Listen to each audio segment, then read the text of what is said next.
नमस्कार मित्रों, आप देख रहे हैं ध्रुव ज्ञान चैनल।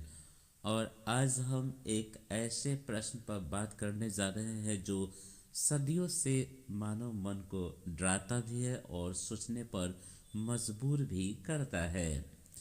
क्या सच में भूत प्रेत होते हैं? और अगर होते हैं तो वे आखिर होते कैसे हैं, किस रूप में होते हैं?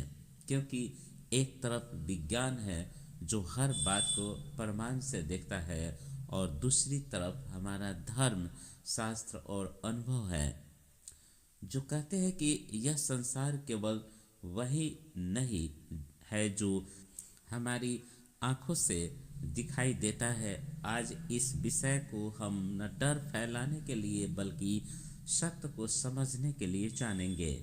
जब हम भूत प्रेत की बात करते हैं तो हमारे मन में तुरंत एक डरावनी आकृति बन जाती है। सफ़ेद कपड़े, उल्टे पांव, अंधेरे में दिखाई देने वाला चेहरा। लेकिन क्या वास्तव में भूत प्रेत का मतलब यही है? असल में यह धारणा फिल्मों, कहानियों और लोक कथाओं से बनी है, परंतु सनातन दर्शन में भूत प्रेत को इस तरह सरल और डरावने रूप में नहीं देखा गया है। शास्त्रों में इस विषय को बहुत गहराई से समझाया गया है। अब हम जानते हैं कि शास्त्र इस संबंध में क्या कहता है। हमारे वेद, उपनिषद, पुराण और विशेष रूप से गरुड़ पुराण में मृत्यु के बाद की अवस्था के बारे में विस्तार से बताया गया है।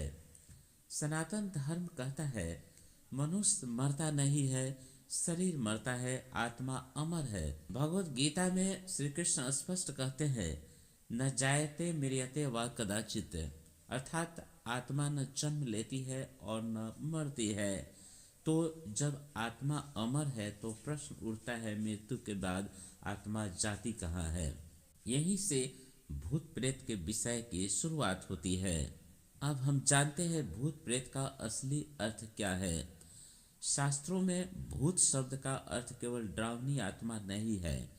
भूत का अर्थ है जो हो चुका है, जो अस्तित्व में है। लेकिन सामान्य भाषा में भूत प्रेत का मतलब उन आत्माओं से लगाया जाता है जो शरीर छोड़ने के बाद भी अपनी यात्रा पूरी नहीं कर पाती, अर्थात जिनकी मृत्यु अचानक हो जाती है, जिनकी तीव्र इच्छाएं अधूरी रह जाती है, जिनका मन अत्यधिक आसक्ति, क्रोध या मोह में फंसा होता है।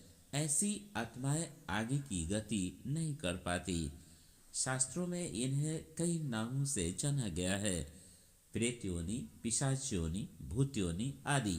गरुड़ पुराण के अनुसार जब मनुष्य की मृत्यु होती है तो आत्मा एक सूक्ष्म शरीर के साथ रहती है। इसे ही प्रेत शरीर कहा गया है। यह अवस्था अस्थायी होती है।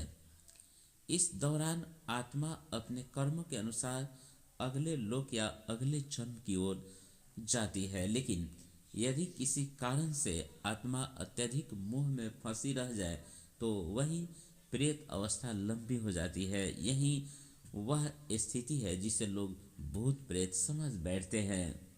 मित्रों, आइए अब जानते हैं कि क्या हर मृत व्यक्ति भूत बनता है। बहुत महत्वपूर्ण बात समझिए, हर मृत व्यक्ति भूत नहीं बनता। यह बहुत बड़ा भ्रम है। अधिकांश आत्माएं अपने कर्मों के अनुसार स्वाभाविक रूप से आगे की यात्रा कर लेती है। केवल वही आत्माएं रुकती है जो अत्यधिक भोग वासनाओं में डूबी रहती है, जो अपने परिवार, धन, मकान, बदले या प्रेम में अटक जाती है, जो मृत्यु को स्वीकार नहीं कर पाती, अर्थात असली कारण है मन की स्थिति। अब हम जानते हैं कि क्या आत्मा हमें नुकसान पहुंचा सकती है। यह प्रश्न बहुत लोग पूछते हैं। शास्त्रीय दृष्टि से देखा जाए तो आत्मा अत्यंत सूक्ष्म होती है। वह भौतिक शरीर की तरह सीधे नुकसान नहीं पहुंचा सकती, लेकिन मनोवैज्ञानिक और आध्यात्मिक स्तर पर प्रभाव संभव है।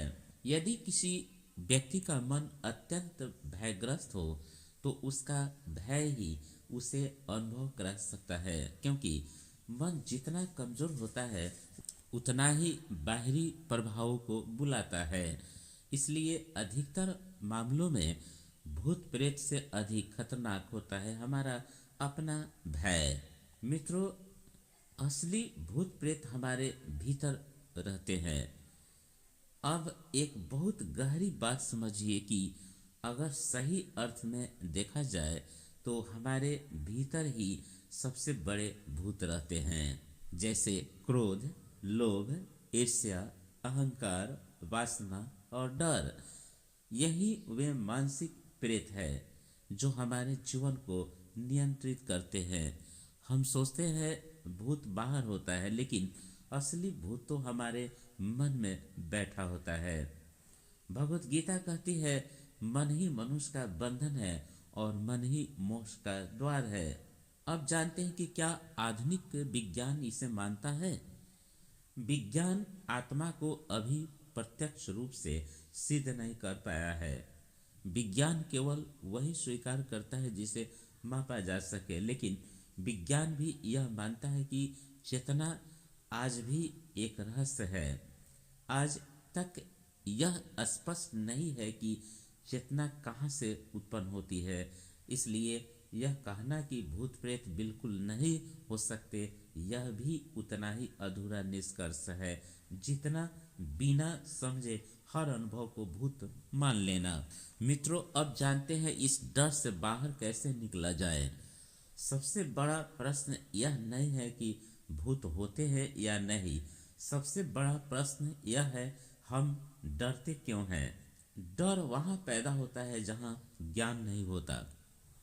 अगर हमारा जीवन सात्विक हो, अगर हमारा मन जपा तपा साधना और अच्छे कर्मों में लगा हो, तो किसी भी प्रकार की नकारात्मक शक्ति हमारा कुछ नहीं बिगाड़ सकती। शास्त्रों में स्पष्ट कहा गया है, जिसके हृदय में भगवान का नाम बसता है वहाँ कोई भय नहीं टिकता। मित्रों, मृत्यु कोई अंत नहीं है। मृत्यु केवल कपड़े बदलने जैसी है। आत्मा अपने कर्मों का बोझ लेकर आगे बढ़ती है। भूत प्रेत बनना आत्मा का उद्देश्य नहीं है, वह केवल एक अस्थायी और अपवाद स्वरूप स्थिति है। असल लक्ष्य है बार बार जन्म मरण के चक्र से मुक्त होना। अगर हम आज अपने जीवन में दूसरों को क्षमा करना सीख ले, मोह को थोड़ा कम कर ले, अपने कर्तव्यों को ईमानदारी से निभा ले और भगवान को स्मरण में रखकर जीवन जिए, तो हमें न भूत से डरने की आवश्यकता होगी न भविष्य। क्योंकि जो आत्मा आज ही मुक्त होना सीख लेती है, उसे मृत्यु के बाद भटकना नहीं पड़ता। तो मित्रों, आज के विषय का सार यह है कि शास्त्रीय दृष्टि से भूत प्रेत का अस्तित्व स्वीकार किया गया है, लेकिन वे फिल्मों जैसे डरावने जीव नहीं है। वे केवल वे आत्माएं हैं जो अपने ही मन के बंधनों में अटक जाती है। और इससे भी बड़ा सत्य यह है, हमारे जीवन को सबसे अधिक नुकसान किसी अदृश्य आत्मा से नहीं, बल्कि हमारे अपने विचारों से होता है। इसलिए डर से नहीं, ज्ञान से जीवन जिए। अगर आपको यह वीडियो अच्छा लगा हो तो इसे शेयर करें, ताकि समाज में फैला अंधविश्वास नहीं, सही आध्यात्मिक समझ फैल सके। मैं हूँ आप ही का मित्र ध्रुव ज्ञान से। धन्यवाद।